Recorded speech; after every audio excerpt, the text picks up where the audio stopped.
नमस्कार, पोलीस बंधू न्यूज मध्ये आपलं स्वागत। आज आपण पुण्यामध्ये आहोत। पुण्यातल्या आंबेगाव, बुद्रुक, बालाजीनगर, कात्रज या परिसरामध्ये आहोत। प्रभाग क्रमांक 38 मध्ये 5 गट आहेत आणि इथे अगदी आपण पाहायला गेलं तर प्रचाराची रणधुमाळी सुरू आहे। अंतिम टप्प्यात येऊन पोहोचलेल्या आहेत। आज संडे आहे आणि मोठ्या संख्येनं इथे समर्थक म्हणूया किंवा उमेदवार जे आहे ते प्रचारासाठी बाहेर पडताना आपण पाहायला मिळते। आपल्याला सगळं चित्र 15 जानेवारीला मतदान आहे आणि 16 जानेवारीला लगेचच निकाल असणार आहे।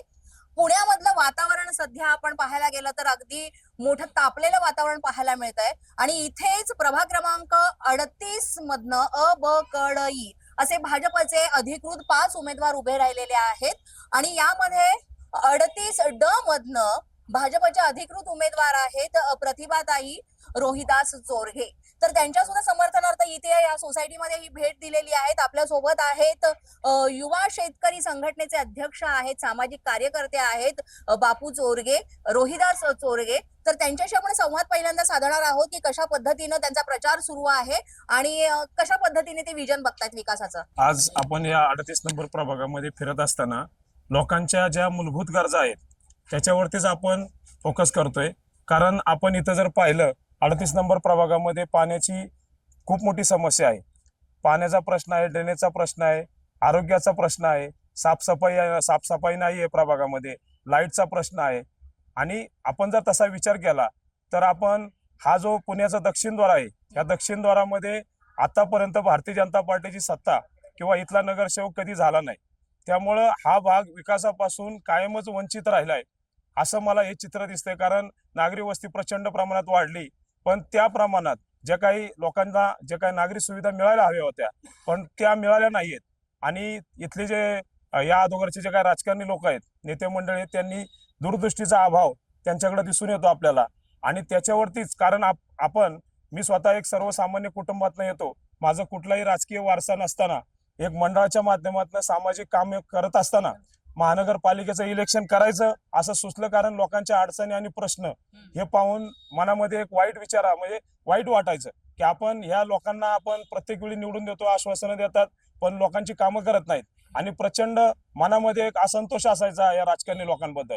आणि आतापर्यंत मी कधी कुठल्या राजकीय पक्षात काम केलं नाही, पण आता ह्यावेळेस ठरवलं की आपण भारतीय जनता पार्टीत काम करायचं आणि जे काही अडचणी आहेत लोकांचे आणि जे काही प्रश्न आहेत ते सोडवायचे, ज्या मूलभूत गरजा आहेत त्याच्यासाठीच आपण संघर्ष करायचा। आणि लोकांना जे काही प्रश्न आहेत ते सर्वच्या सर्व आपण जास्त वेळ कष्ट करून या भागाचा विकास करायचा, अशा स्वरूपाचं व्हिजन आम्ही या भागामध्ये ठेवलंय। आणि माझ्याबरोबरचे जे काही माझ्याबरोबरचे साथी आहेत, म्हणजे माझी पत्नी स्वतः व्यंकोजी मारुती खोपडे आणि संदीप बाळासाहेब बेलदरे, त्यानंतर अश्विनी अमर चिंदे आणि राणीताई भोसले, अशा 5 या ठिकाणी भारतीय जनता पार्टीने एक चांगले सक्षम उमेदवार या ठिकाणी दिले आहेत की जे समाजामध्ये जाऊन काम करतायत।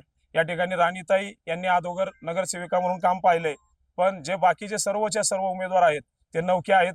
पण जरी संविधानिक पद नसलं तरी सामाजिक कामाचा खूप मोठा अनुभव त्यांच्या पाठीशी आहे आणि लोकांच्या बद्दल असलेलं प्रेम आणि प्रामाणिकपणा या 2 गोष्टी महत्वाच्या आहेत।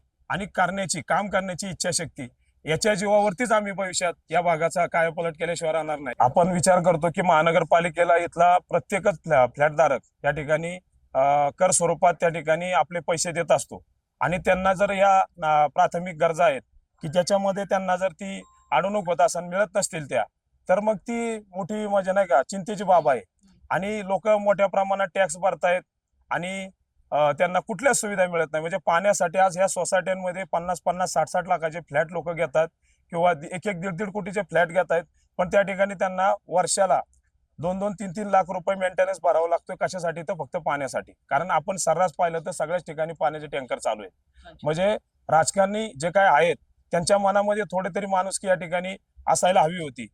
राजकारणाच्या लेवलला राहू द्या, पण लोकांना जे काय तुम्ही पाणी द्यायला हवं, माणूस मेल्यानंतर तुम्ही पाणी देणार का? जिवंतपणे पाणी दिलं पाहिजे। आणि हीच मनामध्ये तळमळ आल्यानंतर आपण मी माझ्या युवा शेतकरी संघटनेच्या माध्यमातून 3 टँकर मोफत सेवा या ठिकाणी मी चालू केली। आणि भविष्यात सुद्धा जे काही 24/7 अशी जी काही शासनाची पाणी पुरवठ्याची योजना आहे ती योजना सुद्धा 75% पूर्ण झाली आहे। फक्त 25% शिल्लक राहिली, तर त्याचा सुद्धा चांगल्या पद्धतीने पाठपुरावा करून ते काम लवकरात लवकर पूर्ण करीन। कारण माझी कुठलीच अपेक्षा नाहीये. मला स्वतःला काही 1 रुपया राजकारणातनं, आणि हा व्यवसायच नाही, मुळात राजकारण हा ही एक सेवा आहे. पण लोकांनी त्याला राजकारण हे एक पैसे कमवण्याची बिझनेस बनवलाय.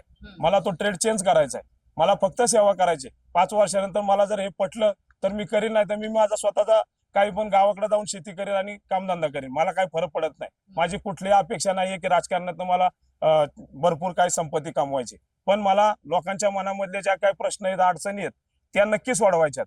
कारण प्रत्येक माणूस, राजकारणी माणूस जर पुढे गेला तर त्या ठिकाणी मागच्या बाजूने मागणं नाही का, त्या ठिकाणी निंदा करतात किंवा हे काय असं प्रत्येक वेळी आश्वासनं देतात, फसवतात, लबाडपणा करतात. तर मला हा बदल नक्की करायचा आहे. मी एक कॉमन मॅन आहे, मी सर्वसामान्य, आणि सर्वसामान्य माणसाला भाजपाने तिकीट देऊन या ठिकाणी सर्व जे काही जनता आहे त्या जनतेचं काम करण्याचा विश्वास माझ्यावरती टाकला. त्याबद्दल मी भारतीय जनता पार्टीचा खरं मनापासून आभारी आहे. आणि मी सर्वांना सांगतो, पक्षाचं पण मी निष्ठा राखीन आणि सर्व लोकांची मनापासून सेवा करीन, जास्त वेळ देईन. आणि प्रश्न कसे मिटू शकत नाहीत, इच्छाशक्ती असली तर माणूस चंद्रावर पण जातो, हे आपण मानवाने दाखवून दिले. त्यामुळे 38 नंबर प्रभागाचा विकास का होऊ शकत नाही? तुम्ही कारण न सांगता त्या ठिकाणी विकास करा. आज आपण कुठल्याही ह्याच्यामध्ये गेलो, सोसायटीत गेलो, तर साधं एक बाकडं जरी त्या ठिकाणी आपण एखाद्या नगरसेवकांनी महानगरपालिकेच्या निधीतनं येत असतं, पण त्याच्यावरती स्वतःचं नाव टाकलं जातं. अशा ज्या काही चुकीच्या वृत्ती आहेत त्या भविष्यामध्ये मी कधीच करणार नाही.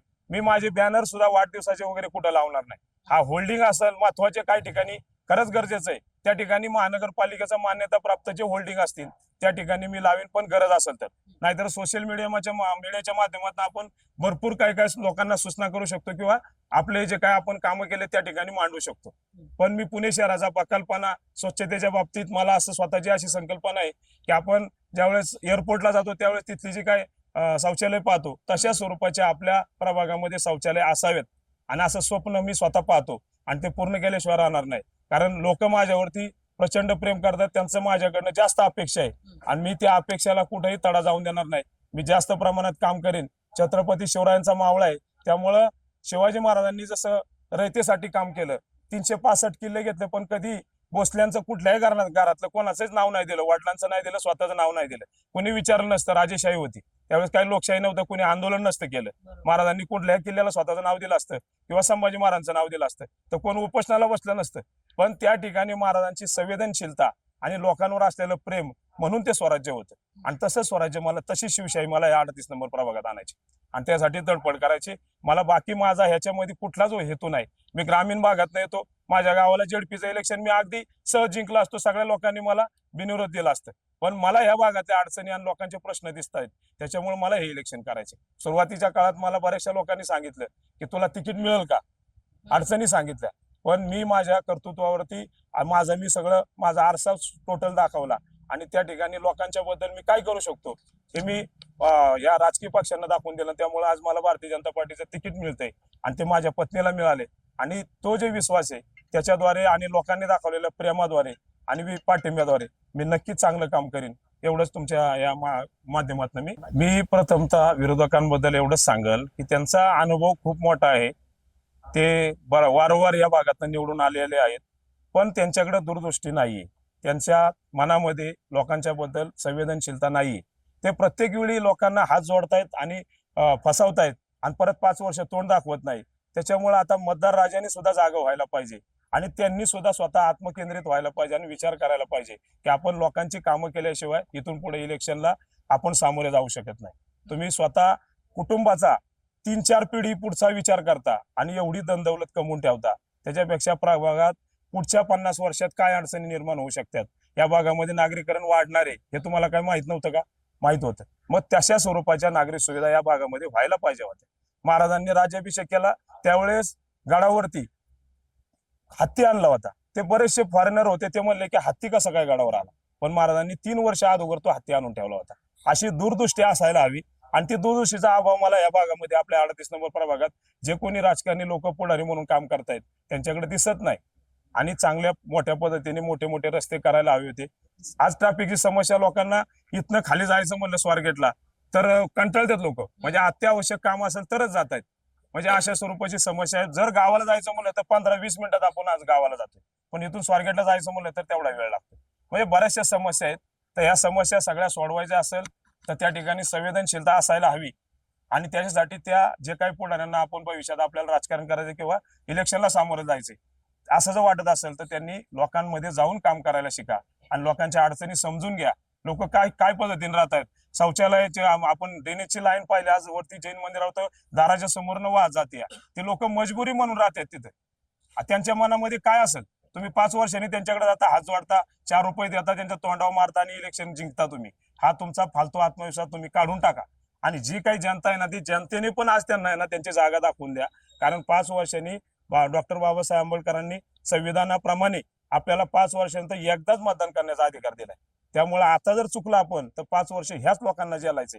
आता विचार करा. आज मी जरी इथं बोलत असलो, माझ्यावर जरी तुमचा अविश्वास असेल तरी मला सुद्धा मतदान करू नका. पण योग्य त्या माणसालाच पाठवा.